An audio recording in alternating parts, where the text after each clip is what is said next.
Frères et sœurs, la paix soit avec vous. Nous entrons déjà dans la 3e semaine du Carême. Ce qui embellit le désert, c'est qu'il cache un puits quelque part. Cette phrase, comme sortie d'un livre de sagesse, est énoncée par le Petit Prince, le personnage principal de l'œuvre éponyme d'Antoine de Saint-Exupéry. Dans le texte de l'Évangile de ce 3e dimanche du Carême, c'est autour du puits de Jacob que se révèle la grâce qui viendra embellir et irriguer le désert de la vie d'une Samaritaine. Un dialogue s'est engagé entre Jésus et cette femme venue puiser de l'eau. Le Seigneur perçoit dans la vie de la Samaritaine une soif inassouvie d'amour véritable, de fidélité et d'espérance. Elle est désabusée à la suite d'échecs matrimoniaux.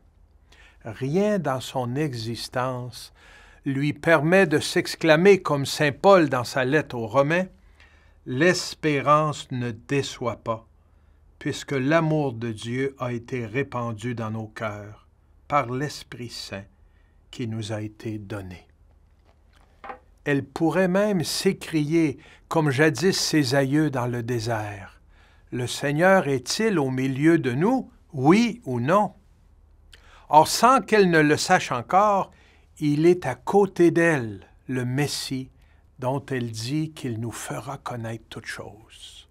Jésus lui révèle son identité.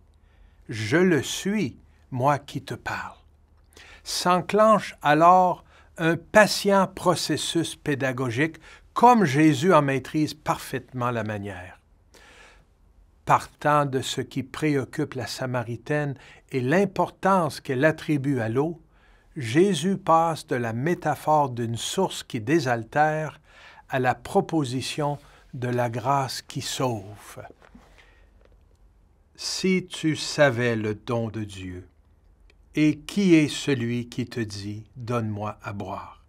C'est toi qui lui aurais demandé, et il t'aurait donné de l'eau vive. Jésus parle avec des mots qui résonnent profondément dans la vie de cette femme. Leur chaleur rallume dans son cœur une flamme qu'elle croyait à jamais éteinte. La parole de Jésus devient une source d'eau jaillissant en vie éternelle. Elle guérit son mal de vivre.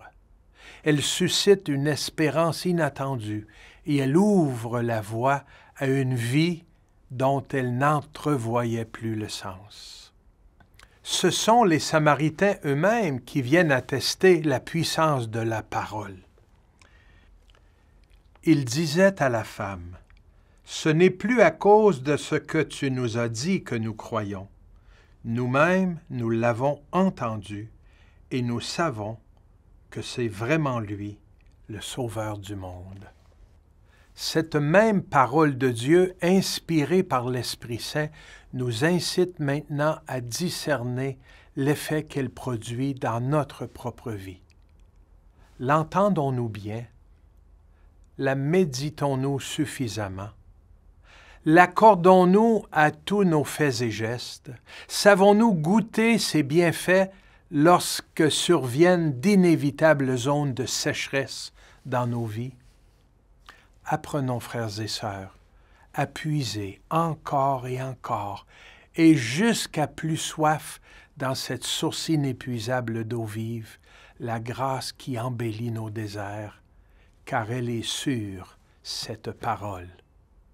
Quel beau projet pour la suite de notre marche dans ce carême. Bonne semaine, bon dimanche.